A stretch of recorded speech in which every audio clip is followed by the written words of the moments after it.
Hey guys, welcome to resource point. आज हम लोग यहाँ पे डिस्कस करेंगे वीज़न आइज की करंट अफेयर्स जो कि हमारी फरवरी मंथ की है। तो फेब मंथ की भी हम लोग करंट अफेयर्स देखते हुए चल रहे हैं, जो कि हमारी पॉलिटी एंड गवर्नेंस कंप्लीट हो गई है। इंटरनेशनल रिलेशन की 3 टॉपिक बची है, आज मैं इसे कंप्लीट करने के लिए कोशिश करूँगी। सबसे पहले CPTPP देखेंगे, फिर new start nuclear arms treaty देखेंगे एंड देन यहाँ पे एक्स्ट्राडिशन पॉलिसी के बारे में समझेंगे। तो चलिए स्टार्ट करते हैं। प्रीवियस लेसन देखने के लिए आपको बस एक काम करनी है, मेरे चैनल को सब्सक्राइब करना है। प्लेलिस्ट में आकर आप लोग स्टार्टिंग से देख सकते हो। तो चलिए स्टार्ट करते हैं आज के टॉपिक के साथ, जो कि है comprehensive and progressive agreement for trans Pacific partnership. Recently UK के द्वारा यहाँ पे अनाउंस किया गया कि वो यहाँ पे ज्वाइन करेंगे CPTPP, एक फ्री ट्रेड ब्लॉक है एशिया पैसिफिक कंट्रीज़ की। तो इसलिए यहाँ पे यूके अपना इंटरेस्ट सच दिखा रहे हैं, तो इसलिए ये जो आपकी ऑर्गेनाइजेशन है ये अब और भी इम्पॉर्टेंट हो जाता है। तो इसके बारे में अब आपको फिर से पूरी तरीके से समझने की ज़रूरत है। सबसे पहले देखते हैं कि ये CPTPP एक फ्री ट्रेड एग्रीमेंट है। कहने का मतलब है कि यहाँ पे 11 कंट्रीज़ है एशिया पैसिफिक रीजन की, तो इनके बीच में जो ट्रेड वगैरह होती है वो फ्री ट्रेड होती है। तो यहाँ पे आप देख सकते हो कि कौन कौन सी कंट्री है, मैप में आपको देखने को मिलेगा। It is Canada, Mexico, Peru and Chile. Then यहाँ पे आप आओगे तो ये हो गया Malaysia, Singapore, Vietnam, Japan, Brunei, Australia, New Zealand. So these are the 11 countries. अब यहाँ पे आप देखो कि CPTPP जो है ये पहले इसको सिर्फ ट्रांस पैसिफिक पार्टनरशिप ही कहते थे, लेकिन US के विड्रॉवल के बाद US जब यहाँ पे डोनाल्ड ट्रंप थे तो वो इस ऑर्गेनाइजेशन से बाहर निकल गए। तो उनके यहाँ पे बाहर निकलने के बाद इसका नाम जो है comprehensive and progressive agreement for TPP रख दिया गया। साथ ही आप देखो कि यहाँ पे कुछ फ्यूचर एम्बिशियस मार्केट है, जो कि यहाँ पे कमिटमेंट भी होती है ट्रेड में, जैसे कि सर्विसेज को लेकर, गुड्स को लेकर, इन्वेस्टमेंट को लेकर, लेबर मोबिलिटी कैसी होगी, गवर्नमेंट प्रोक्योरमेंट कैसा होगा। तो इन सारी चीज़ों को लेकर यहाँ पे एक अच्छा खासा एम्बिशियस मार्केट एक्सेस है। और साथ ही साथ यहाँ पे ये भी कवर किया जाता है कि इन्वायरमेंट की राइट्स और जो लेबर राइट है उसको भी प्रोटेक्ट किया जाएगा। इट मीन्स कि ऐसा नहीं है कि ट्रेड करते वक्त, व्यापार करते वक्त जो लेबर की राइट है उसको भी ध्यान में रखा जाएगा एंड इन्वायरमेंटल राइट को भी ध्यान में रखा जाएगा। बेनिफिट अगर हम लोग देखें कि इस ऑर्गेनाइजेशन की बेनिफिट क्या है, तो यहाँ पे अगर हम लोग टैरिफ के रिमूव होने से, क्योंकि फ्री ट्रेड एग्रीमेंट है तो यहाँ पे कोई भी टैरिफ वगैरह नहीं लगती है, तो 95% जो क्रूड है वो यहाँ पे इनके मेंबर 11 कंट्रीज़ के बीच में ये ट्रेड होती है और इससे एक अच्छा खासा मार्केट एक्सेस प्रोवाइड किया जाता है। साथ ही ईजियर यहाँ पे रूल ऑफ ओरिजिन क्राइटेरिया है। इट मीन्स कि रूल ऑफ ओरिजिन कहने का मतलब है कि कोई भी गुड्स जो है वो कहाँ पे मैन्युफैक्चर होकर निकले हैं, तो उसका नाम भी लिखना होता है, मेंशन करना पड़ता है उस कंट्री के। तो रूल्स ऑफ ओरिजिन जो यहाँ पे आपका इस तरीके का रूल्स है, क्राइटेरिया है, इंपोर्टर और एक्सपोर्टर के लिए काफ़ी ईजियर हो जाता है। साथ ही free cross border data flow भी फैसिलिटेट किया जाता है और जो लोकलाइजेशन रिक्वायरमेंट है वो भी यहाँ पे रिमूव होती है। प्रोडक्ट स्पेसिफिक रूल्स देखने को मिलेगा, स्मॉल एंड मीडियम इंटरप्राइजेस को काफ़ी ज़्यादा हेल्प होता है। जैसे हमारे यहाँ भी आपको MSME देखने को मिलता है ना, स्मॉल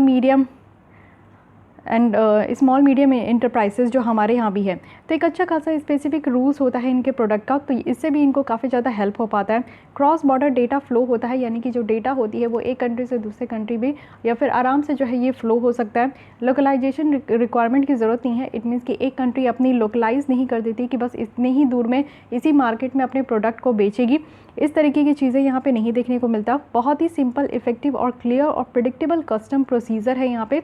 एक कह सकते हैं कि ट्रेड बैरियर जितनी भी चीज़ें होती है उन सब चीज़ को यहाँ पे हटाया गया है, प्रिडिक्टेबिलिटी इंक्रीज़ किया गया है और बहुत सारे जो बैरियर्स होते हैं बॉर्डर में, जैसे कोटा हो गया, लेबर मार्केट टेस्ट हो गया, तो ये सारी चीज़ों को यहाँ पे एलिमिनेट किया गया है। तो इससे आप समझ सकते हो कि ये 11 कंट्रीज़ बहुत ही बेहतरीन तरीके से यहाँ पर व्यापार करते हैं। अब यहाँ पर समझते हैं कि यूके क्यों चाहते हैं CPTPP को ज्वाइन करना। तो यहाँ पे आप देखो कि इससे रिफ्लेक्ट हो रहा है कि यूके की जो पोस्ट ब्रेक्सिट पैसिफिक टिल्ट है, क्योंकि पहले देखिए यूके है, ये पहले किसका पार्ट था, तो यूरोपियन यूनियन का पार्ट था। यूरोपियन यूनियन एक ग्रुप है 27 कंट्रीज़ की, आज की डेट में 27 है। जब इसके ब्रिटेन इसका पार्ट था तो ये 28 था। तो यहाँ पे 27 कंट्रीज़ है जो कि यहाँ पे अपने ही कंट्रीज़ में ये ट्रेड वगैरह करते, अपने सिटीजन्स को अलाउ करते कि वो फ्रीली जो है ना यहाँ पे अपना रह सकते हैं, उनको वीज़ा की भी ज़रूरत नहीं होती है। उनका एक कॉमन करेंसी भी था जो कि 28 कंट्रीज़ में से 19 कंट्रीज़ यूरो ही फॉलो करते थे और फ्री ट्रेड एग्रीमेंट वगैरह था। लेकिन ब्रेक्जिट हो गया, यानी कि ब्रिटेन का यहाँ से बाहर निकलना, तो यूके के द्वारा वोट किया गया 2016 में कि वो यूरोपियन यूनियन से बाहर निकलना चाहते हैं और ऑफिशियली यहाँ पे जो ट्रेडिंग ब्लॉक है उसको वो छोड़ना चाहते हैं। तो इसलिए अब यहाँ पे यूके के पास कोई और यहाँ पे मीन्स एक ऐसा होता है ना कि बहुत बड़ी मार्केट का एक्सेस है नहीं, तो इसलिए वो बहुत बड़ी मार्केट को एक्सेस के लिए लेने के लिए यहाँ पे इस बड़े ऑर्गेनाइजेशन से जुड़ना चाह रहे हैं।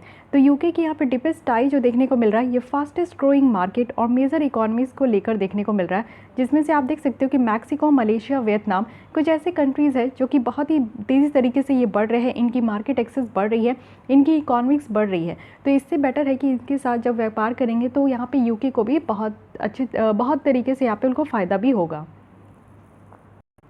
और साथ ही साथ यहाँ इस ऑर्गेनाइजेशन के साथ ज्वाइन करने से क्या होगा कि यूके की जो इंडस्ट्री है उनकी टैरिफ कट हो सकती है, जैसे फूड और ड्रिंक या फिर कार। वहीं अगर देखें तो न्यू अपॉर्चुनिटी भी यहाँ पे मॉडर्न इंडस्ट्रीज़ के लिए क्रिएट हो जाएगा, जैसे टेक एंड सर्विसेज है। और अल्टीमेटली यहाँ पे हाई वैल्यू जॉब्स जो है यूके में ये सपोर्ट हो पाएगा और क्रिएट भी हो पाएगा। जैसा यूरोपियन यूनियन के मेंबरशिप में देखा गया था वैसा यहाँ पे नहीं, लेकिन जब यहाँ पे वो ज्वाइन करेंगे इस ऑर्गेनाइजेशन को तो यूके को यहाँ पे ज़रूरत नहीं है ना कि वो कुछ यहाँ पे कानून जो है ना उसके साथ ही वो उनको कंट्रोल किया जाएगा, कुछ बॉर्डर्स या फिर कुछ मनी के साथ कंट्रोल किया जाएगा। इट मीन्स कि यहाँ पे आप देखो कि यूरोपियन यूनियन जो थे 28 कंट्रीज़ जब यूके भी उसका पार्ट था, तो एक कॉमन लॉज थे जो कि सारे कंट्रीज़ को यही फॉलो करना पड़ता था।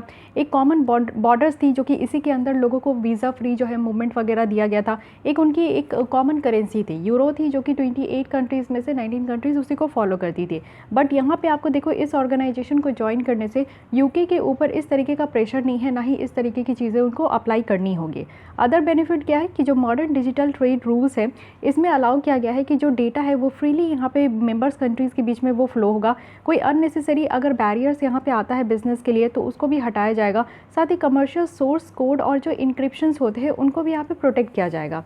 अब यहाँ पे कमर्शियल सोर्स कोड और इंक्रिप्शन क्या होते हैं, देखिए जब कोई भी प्रोडक्ट किसी कंट्री से दूसरे कंट्री में जाता है तो उनकी जो इन्फॉर्मेशन होती है वो सोर्स कोड के फॉर्म में होती है, कोई कोडिंग के फॉर्म में होती है, या फिर इसी को आप इंक्रिप्शंस कह सकते हो। यहाँ पे इंक्रिप्शन कहने का मतलब है कि जैसे आप कोई भी किसी को भी मैसेज करते हो, हाय अगर कर रहे हो, तो ये आपका हाय जो है ना ये जब सामने वाला रिसीवर आपका रिसीव करेगा मैसेज तब उसे हाई देखेगा। बीच में क्या होता है कि ये इनक्रिप्ट हो जाता है, इट मीन्स कि कोडिंग के फॉर्म में चला जाता है, या तो ABC होगा 1 2 3 होगा, या फिर तो आपका इस तरीके से हैशटैग होगा, @ होगा, कुछ भी यहाँ पे कोडिंग के फॉर्म में ये मैसेज जो है आपका कन्वर्ट हो जाता है, जिससे कि हैकर्स हैक ना कर पाए, कोई थर्ड पार्टी उसे एक्सेस ना कर पाए, रीड ना कर पाए। तो इसी चीज़ से आप समझो कि यहाँ पे एक सिक्योरिटी कोड भी है। जितने भी मेंबर कंट्रीज़ हैं उनके बीच में अगर डेटा फ्लो होता है तो ऐसा बिल्कुल भी नहीं है कि वो डेटा जो है बिल्कुल ही फ्रीली रहता है। उसमें सोर्स कोड होते हैं, इंस्क्रिप्शंस होते हैं, जो कि एक डिफ़िकल्ट आप समझ सकते हो कि कोई थर्ड पार्टी जो है उसको हैक नहीं कर सकते। So these are the benefits. इससे यूके को लग रहा है कि जब यूरोपियन यूनियन से वो बाहर निकले तो एक बड़ी मार्केट की एक्सेस होनी चाहिए जहाँ पे इतना ज़्यादा टाइट नॉर्म्स नहीं हो।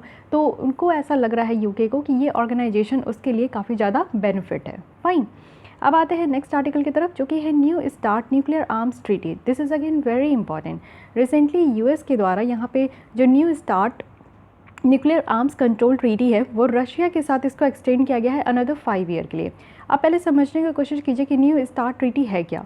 ये जो न्यू स्टार्ट ट्रीटी है ये last remaining arms reduction pact है जो कि US और इंडिया के बीच में एक ऐसी यहाँ पे आपकी संधि हुई है जिसमें कि जो हथियार वगैरह है उसको कम करने की बात की गई है। इट मीन्स कि एक तरीके का एग्रीमेंट है जिसमें US और रशिया एक दूसरे से ये समझौता किए हैं कि वो अपने कंट्रीज़ में जो भी हथियार है, जिस भी तरीके का आर्म्स है उसको वो कम करेंगे। तो US चाहता है कि ये रशिया के साथ और भी अनदर 5 ईयर्स के लिए उसके साथ ये संधि में रहना चाहते हैं, तो इसलिए आर्म्स ट्रीटी को यहाँ पे एक्सटेंड किया गया है। अब यहाँ पे देखिए ये जो ट्रीटी है ये पहली बार इफेक्ट में कब आया था, 2011 में आया था। और यहाँ पे US और रशिया को ये लिमिट कर दिया गया था कि 1550 स्ट्रैटेजिक न्यूक्लियर वॉरहेड से ज़्यादा उनके पास वो कहीं पे भी डिप्लॉय नहीं करेंगे। और उनके ऊपर रेस्ट्रिक्शन लगा दी गई थी कि लैंड और जो सबमरीन बेस्ड मिसाइल है और जो बॉम्बर्स है वो उनको डिलीवर करने के लिए। तो ये सारी चीज़ें रेस्ट्रिक्ट लगाया गया था इस ट्रीटी के तहत। इस ट्रीटी में आप देखो कि डिटेल प्रोसीजर भी है कि किसी भी स्ट्रैटेजिक जो ऑफेंसिंग आर्म्स है उसको कैसे इंप्लीमेंट करना है और कैसे वेरीफाई करना है। न्यू अगर स्टार्ट देखें तो ये रिप्लेस हुआ है 1991 में, और इससे पहले जो स्टार्ट 1 ट्रीटी था उसको रिप्लेस किया गया है जो कि एक्सपायर हो गया था 2009 में। तो इतनी चीज़ें याद करने की ज़रूरत नहीं है। मेनली आपको याद करना है कि जो न्यू आर्म्स ट्रेड ट्रीटी है और आर्म्स ट्रीटी है, स्टार्ट ट्रीटी है, ये किन 2 कंट्री के बीच में है और इसका मोटिव क्या था। ठीक है, यहाँ पे आप देख सकते हो एस्टिमेटेड ग्लोबल न्यूक्लियर वॉरहेड, यहाँ पे आर्नेसल अगर हम लोग देखें तो रशिया का यहाँ पे 6500 है, यूएस का 6185 है। इन दोनों के बीच में ये संधि है। बाकी आप कंट्रीज़ में देख सकते हो कि बहुत ही कम है यहाँ पे, यानी कि न्यूक्लियर वेपन्स वगैरह जो है वो और कंट्रीज़ में आपको कम देखने को मिलेगी। ट्रीटीज़ अगर देखें कि यूएस और रशिया में ये स्टार्ट ट्रीटी के अलावा और क्या क्या ट्रीटी साइन हुई है, तो SALT I है जो कि है स्ट्रैटेजिक आर्म्स लिमिटेशन टॉक है। ये एक्सपायर हो चुका है आज के डेट में, लेकिन वैलिड टर्म कब से कब तक था, तो 1972 से 77 तक था। START I था ये स्ट्रैटेजिक आर्म्स रिडक्शन ट्रीटी, ये भी एक्सपायर हो गया, 2009 में था। अब यहाँ पे आप देखो कि एक था शॉर्ट या फिर मॉस्को ट्रीटी, जिसको स्ट्रैटेजिक ऑफेंसिव रिडक्शन ट्रीटी कह रहे हैं। ये रिप्लेस किया गया है न्यू स्टार्ट के साथ, और यह इसका जो वैलिड टर्म था वो 2003 और 11 है। तो कौन सी यहाँ पे हम लोग रिप्लेस करके अभी लेकर आए हैं, तो न्यू स्टार्ट ट्रीटी जो है ये हमारा शॉर्ट या फिर मॉस्को ट्रीटी था, इसको रिप्लेस करके लाया गया है। ठीक है, अब नेक्स्ट आर्टिकल पे आते हैं, एक्स्ट्राडिशन। तो न्यूज़ में क्यों है ये टॉपिक एक्स्ट्राडिशन, क्योंकि यूके कोर्ट के द्वारा ये कह दिया गया कि अब वो नीरव मोदी को इंडिया एक्स्ट्राडिटेड करेंगे, यानी कि इंडिया अब वो भेजेंगे। तो नीरव मोदी है, एक ज्वेलर है, जो कि उनकी ज्वेलरी की बहुत बड़ी बिजनेस है, बट फिर भी इन्होंने हमारे यहाँ से 13,500 crore bank loan fraud case इनके ऊपर है, और ये इतने पैसे लेकर ये भाग चुके हैं। इसलिए प्यार से इन्हें हम लोग फ्यूजिटिव कहते हैं, इट मीन्स कि भगोड़े। तो भगोड़े कहा जाता है जो भी हमारे यहाँ से जो है इस तरीके का पैसा लेके भाग जाते हैं। लेकिन हाँ, इस तरीके के भगोड़े को हम लोग वापस अपने इंडिया में बुला सकते हैं, और उसके लिए एक कानूनी तौर पे हम लोग समझौता करते हैं दूसरे कंट्री के साथ, जिसे हम लोग एक्स्ट्राडिशन ट्रीटी कहते हैं। तो फिलहाल यहाँ पे हमारे और यूके के बीच में एक्स्ट्राडिशन ट्रीटी 1992 में ही कर लिया गया था। तो ये डेट आप लोग को याद रखना है, क्योंकि पूछा जा सकता है। ये नीरव मोदी पहले नहीं है, इससे पहले विजय माल्या थे, जो कि ऑलरेडी हमारे यहाँ के बैंकों को चूना लगा के भाग चुके थे। तो ये दूसरे मिस्टर है जो कि ऑलरेडी ऐसा काम कर रहे हैं। तो हमारी सरकार भी बहुत तेज़ है, उन्हें पता था कि ऐसा किया जाएगा, तो वो लोग जो है पहले से ही इस कानून को लेकर आ चुके हैं। तो अब हम लोग डिटेल में समझेंगे कि एक्चुअली ये एक्स्ट्राडिशन है क्या, ये ट्रीटीज़ जो है कौन साइन करते हैं, कौन यहाँ पे जो है कौन अथॉरिटी है जो कि इस तरीके की ट्रीटीज़ में भाग लेते हैं, और कैसे जो है दूसरी कंट्रीज़ हमारे जो इंडियंस होते हैं उसको बोलकर हमारे पास भेज देते हैं।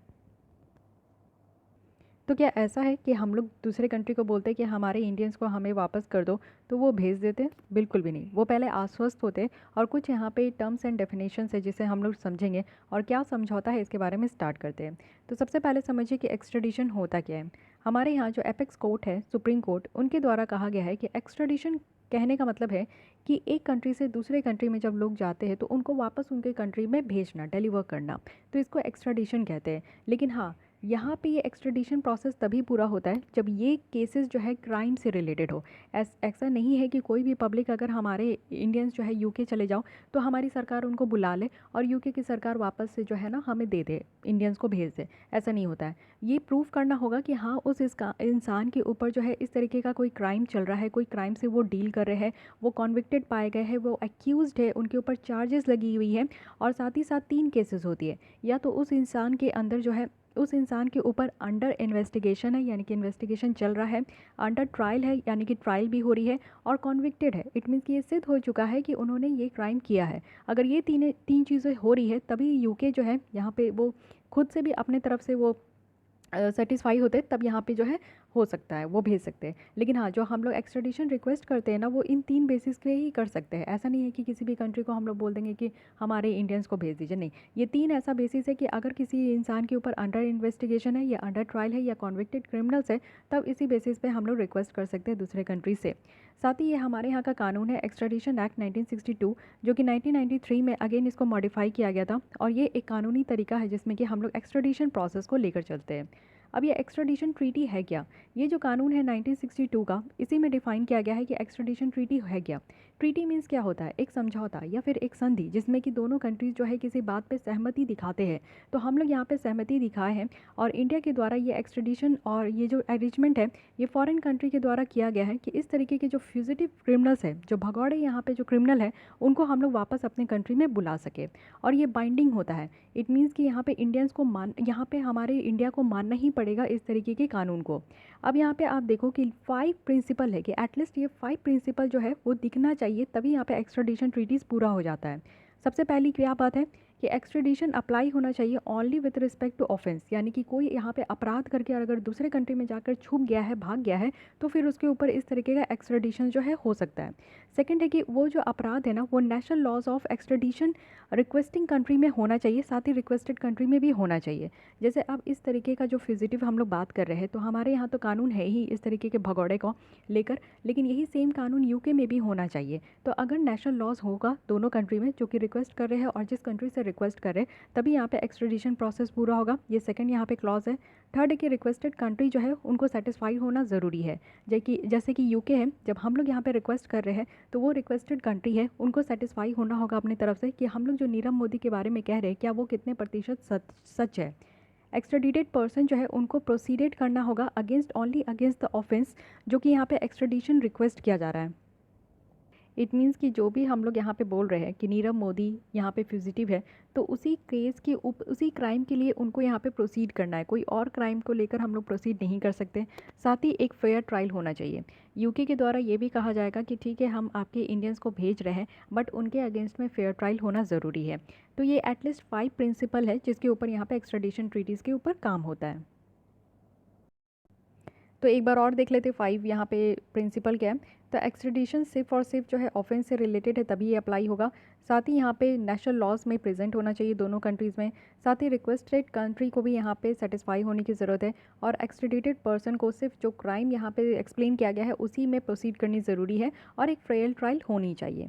नोडल अथॉरिटीज़ कौन कौन होते हैं यहाँ पे एक्स्ट्रेडिशन के लिए? तो हमारे तरफ से जो मिनिस्ट्री है जो कि इस तरीके का एक्स्ट्रेडिशन काम देखते हैं, तो वो है मिनिस्ट्री ऑफ एक्सटर्नल अफेयर्स। तो ये याद करना बहुत ही आसान है, क्योंकि बाहरी जितने भी काम होते हैं तो ये हमारे यहाँ के मिनिस्ट्री ऑफ एक्सटर्नल अफेयर्स है जो कि ये सारी चीज़ों को मैनेज करते हैं। अब यहाँ पे देखते हैं कि हु कैन मेक रिक्वेस्ट, कौन यहाँ पे रिक्वेस्ट कर सकते हैं और कौन सी कंट्री है जो कि इंडिया को एक एक्स्ट्रेडिशन रिक्वेस्ट कर सकते हैं। तो सबसे पहली बात है कि हमारी तरफ से जो रिक्वेस्ट किया जा सकता है वो सिर्फ और सिर्फ मिनिस्ट्री ऑफ एक्सटर्नल अफेयर्स के द्वारा किया जा सकता है।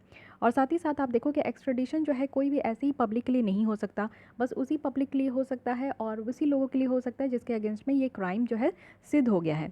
और इंडिया में आप देखो कि एक्स्ट्रेडिशन रिक्वेस्ट जो है हम लोग किसी भी कंट्री को कर सकते हैं।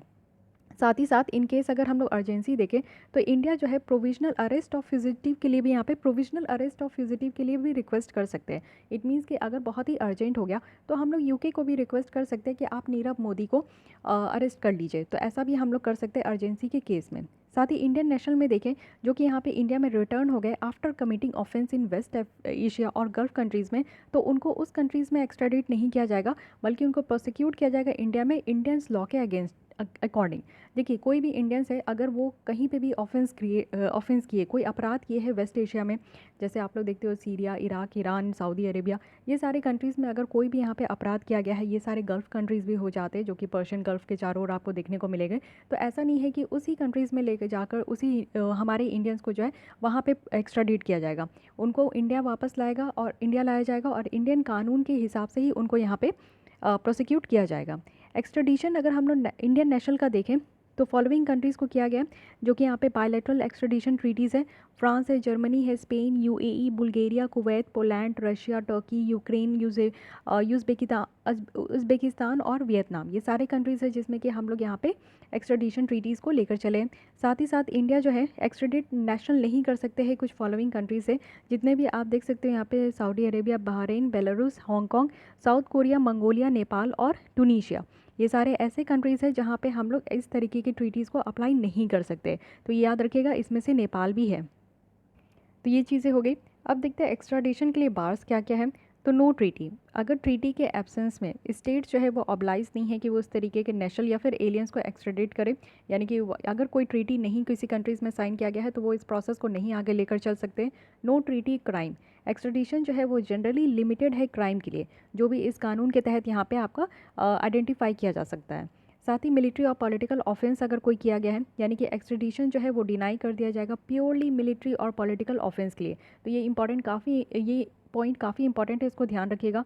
टेररिस्ट ऑफेंस और जो वायलेंट क्राइम्स है ना, उसको इस पॉलिटिकल ऑफेंस के जो डेफिनेशन है उससे बाहर रखा गया है। अब बहुत बड़ी बात है, यानी कि आप समझ सकते हो कि ये जो टेररिस्ट ऑफेंस है, अपराध है और वायलेंट क्राइम है, इसको इस एक्स्ट्रेडिशन ट्रीटी से ही बाहर रखा गया है। क्योंकि एक्स्ट्रेडिशन ट्रीटी में क्या किया गया है कि यहाँ पे मिलिट्री और पॉलिटिकल ऑफेंस के अगेंस्ट में जो है किसी भी तरीके का एक्स्ट्रेडिशन होगा ही नहीं। इट मीन्स कि हमारे यहाँ अगर कोई मिलिट्री अपराध या पॉलिटिकल अपराध, कोई टेररिस्ट ऑफेंस भी अगर करके चले गए हैं यूके, तो हम उनको वापस यूके नहीं, इंडिया नहीं बुला सकते। तो आप समझ सकते हो कि कितनी बड़ी बात तो अभी भी बाहर है इस ट्रीटी से।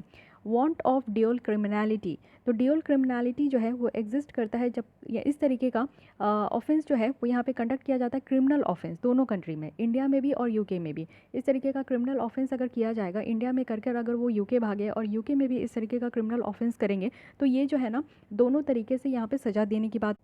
और लास्ट पॉइंट है यहाँ पे प्रोसीजरल कंसिड्रेशन, यानी कि एक्स्ट्राडिशन जो है वो यहाँ पे मना भी किया जा सकता है अगर ड्यू प्रोसेस के हिसाब से नहीं हो रहा है। और ड्यू प्रोसेस जो कि 1962 का कानून है, अगर उसके हिसाब से कानून में लिखे गए जिस तरीके से प्रावधान है, अगर उसके हिसाब से ये काम नहीं चलेगा तो फिर यहाँ पे एक्स्ट्राडिशन को डिनाई कर दिया गया है। तो ये सारे बार्स है जो कि आप देख सकते हो कि कहाँ कहाँ पर आपका इस तरीके की ट्रीटी अप्लाई नहीं होगी। तो ये सारे एक्सेप्शन है, तो इसको भी आप लोग को याद करके रखना है। सो ये जो कानून है काफ़ी इंपॉर्टेंट है और काफ़ी ज़्यादा ये हमेशा न्यूज़ में रहता है, क्योंकि विजय माल्या के टाइम से ही हम लोग इस कानून को पढ़ रहे हैं, तो इसलिए इसको ध्यान में रखिएगा। इसी तरीके से हमारे यहाँ पे इंटरनेशनल रिलेशन कंप्लीट हो गया। कल हम लोग स्टार्ट करेंगे इकॉनमी। अब यहाँ पे फेब मंथ की भी आप लोग को जो है 2-2 दिन के इंटरवल पे मैं आपको प्रोवाइड करते रहूँगी। साथ ही अगर आप लोग को विजन आइज की टेस्ट सीरीज़ ज्वाइन करनी है तो उसके लिए ईमेल आईडी आपको डिस्क्रिप्शन बॉक्स में मिल जाएगा। हम लोग का एक ऑल्टरनेटिव चैनल भी है, उसकी भी लिंक आपको मिल जाएगी, उसको ज्वाइन कर लीजिए। इन केस कि अगर ये चैनल हमारा बंद हो जाता है, हैक हो जाता है, तो उसके लिए हम लोग जो है कनेक्ट रहेंगे दूसरे चैनल पर। वहाँ पर मैं विदिन 2 डेज़ जब ये अगर किसी भी कारणवश, जैसे आप देखते हो बहुत सारे चैनल जो है वो हैक कर लिए जा रहे हैं, डाउन कर दिए जाते हैं यूट्यूब के थ्रू भी, तो इस केस में हम लोग जो है डिस्कनेक्ट नहीं होंगे। आपको सारे वीडियोस जो है विदिन 2 डेज़ उस चैनल में आपको प्रोवाइड कर दिया जाएगा। तो डिस्क्रिप्शन बॉक्स एक बार जरूर चेक कर ले, जिसमें कि आपको विजन आईएएस के लिए ईमेल आईडी भी मिलेगा, जिसमें आप लोग मेल करके पता कर सकते हो कि क्या प्रोसेस है और किस तरीके से आप लोग टेस्ट दे सकते हो। और साथ ही साथ जो है आप लोग हमारे चैनल्स को भी ज्वाइन कर सकते हो। साथ ही इसको भी आप लोग सब्सक्राइब कर सकते हो अगर आप लोग डेली बेसिस पे लेसन देखना चाहते हो, क्योंकि 4 बजे आपको डेली यहाँ पे देखने को मिलेगा लेसन, चाहे वो मंथली विजन मैगजीन हो या फिर PT 365 हो। तो मिलते हैं कल हम लोग न्यू लेसन के साथ। आज के लिए बस इतना ही। Thank you.